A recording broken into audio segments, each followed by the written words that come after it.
Deixa eu mostrar aqui para vocês agora, porque hoje, irmãos, a igreja está investindo muito pouco, quase nada. Hoje, a igreja vai até Jerusalém, Judeia, Samaria, confins da terra. Jerusalém, 98% do investimento da igreja hoje fica em Jerusalém. Em todos os sentidos, tanto de obreiros quanto dinheiro, tudo. Fica em Jerusalém, 98%. Os 2% são investidos, Judeia, Samaria. Pouca coisa, mas também. Agora, confins da terra, quase nada. Quase nada. A igreja brasileira, o que é confins da terra? Por exemplo, nós temos muitas tribos brasileiras que nunca ouviram nada do evangelho. Nada. Ora, inclusive, essas tribos hoje é o principal propósito da MCM, na evangelização aos povos não alcançados, confins da terra, né? Estamos indo, sempre temos ido, graças a Deus, a lugares difíceis, a lugares assim, mais perigosos, e confins da terra. Mas quando você vai aos confins da terra, irmãos, é diferente. Você toca o coração de Deus. Tem sido a nossa experiência, entendeu? Você toca o coração de Deus, quando você vai, né? Eu me lembro, a primeira viagem missionária que eu fiz foi em outubro de 83. Eu fui à África. Eu fui à África em 83, bem no começo de outubro. Fiquei 30 e poucos dias fora aqui. Eu tinha um pequeno hospital aqui em Montes Belos, e aqui no interior, um hospital de 25 leitos, nós éramos 3 médicos, e eu, assim, tanto com o bisturi quanto com a caneta, o faturamento do hospital dependia bastante da minha caneta e do bisturi. Mas eu fui. Um pastor da nossa igreja, pastor Celso Prado, ele tinha ido para Moçambique, estava no norte de Moçambique, a esposa dele tinha sido presa, na verdade foi presa, se não me engano, só por uma noite, alguma coisa assim, e eu peguei o avião no outro dia e fui. E passamos na viagem, passamos por Angola, fui com um grupo de pastores, eu fui com um grupo de pastores que também batistas, né? Na época era a Igreja Batista, Shekinah, a nossa igreja em Montes Belos. Foi um grupo aí de uns 15 pastores ou mais da Convenção Batista Brasileira, que nós somos juntos.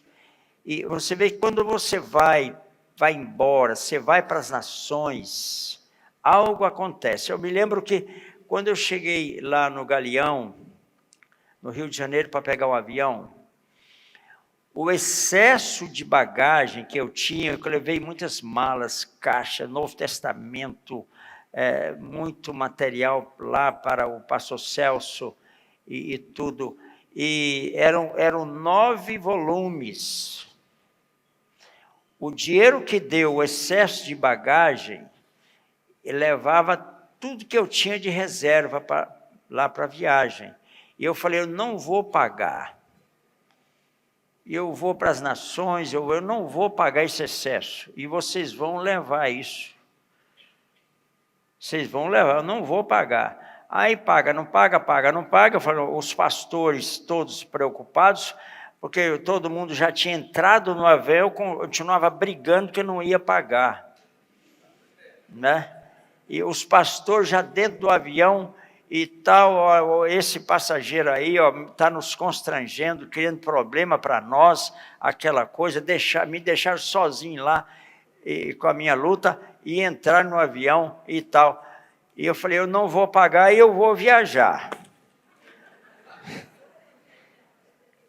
Irmãos, daqui a pouco, momentos antes do avião decolar, fazer o taxiamento, o capitão lá, o comandante do avião veio, né? O que está acontecendo aqui com esse passageiro? Eu expliquei para ele. Eu vou levar isso aqui, ó, tem remédio lá para os pobres lá na África, não sei o quê, tem não sei o quê, e eu não posso pagar, eu não vou pagar, aí você vai me levar. E ele mandou embarcar tudo, sem pagar nada. Entendeu? E foi a minha primeira experiência como missionário, né? Aí chego em Angola. Havia uma semana, foi feita uma distribuição para evangelizar muitos municípios de Angola. Aquele tempo Angola estava em guerra. E ninguém quis ir no norte de Angola, porque a guerra estava mais forte no norte, tinham matado já assim, muitas pessoas, posto fogo no carro, e então os pastores não quiseram ir para o norte. Naquela época eu ainda não era ordenado pastor, foi em 83, eu fui ordenado em 87, né? E então eu me candidatei para ir para o norte, né? E também só sobrou para mim o norte, né? E eu fui com um motorista, e eu achei engraçado que o motorista comprou uma caixa de sabão em quadro e pôs lá no Jeep, aquele Jeep Toyota antigo, que pula mais que cabrito, né? E fomos 500 quilômetros. Quando nós andamos aí mais ou menos uns 300 quilômetros por aí, tinha uma mata. E a cada tantos quilômetros, a gente tinha que parar, mostrar a documentação do carro, a licença para você transitar de uma província para outra. O comunismo estava lá ativo naquela época, e lá em Angola ainda, bom, e então o país em guerra, nós paramos no meio de uma mata, tinha lá uns soldados e tudo, e assim, mais daqui até o fundo ali da parede, tinha uma barraca ali que eu estava lá. E eu fiquei no Jeep, e o motorista pegou a documentação, foi lá na barraca para, lá talvez um sargento lá, alguém examinar a documentação. Enquanto eu estou examinando, ele está lá, eu estou no Jeep, e vem um soldado na minha direção. Um rapaz de seus 20 e poucos anos. Tinha uma lâmpada fraca, mas assim perto do Jeep, e era à noite. E esse soldado veio, apontou a metralhadora para mim, e ele estava bêbado. Ele usava aquele, assim, não sei como é que chama, eu sei que estava sem botão na frente, sem botão, né? E ele foi aproximando de mim, eu vi que ele estava bêbado. E quando ele chegou mais perto, ele apontou a metralhadora para mim na direção da barriga, do meu abdômen, né? E eu sei que meu abdômen foi parar lá na coluna, lá atrás. E ele estava com o dedo no gatilho, e eu sabia a intenção dele. Muitas pessoas já tinham morrido daquele jeito. É a informação que o pessoal tinha dado na capital. E estava para acontecer comigo ali. Então,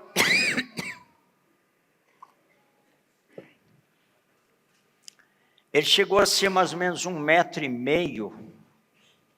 O dedo dele tremia no gatilho da metralhadora, né?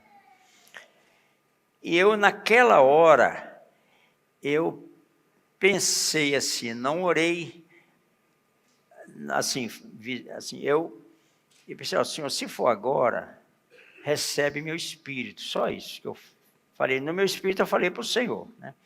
E peguei minha Bíblia, com cuidado, que estava em cima do banco do Jeep, e com cuidado eu fui trazendo a minha Bíblia para o meu peito, né? Para ele ver que eu não estava pegando, não era uma arma, né?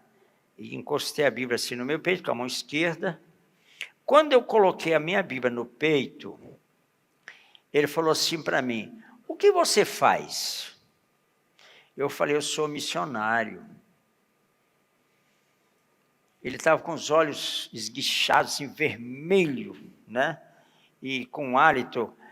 E eu falei: eu sou missionário. Quando eu falei: mas eu sou missionário, ele baixou a metralhadora, tirou o dedo do gatilho e falou assim para mim: você é um missionário, então você é um homem de Deus, eu quero a palavra de Deus. Falou desse jeito: eu quero a palavra de Deus, né? E foi assim que eu fui batizado na obra de missões, né?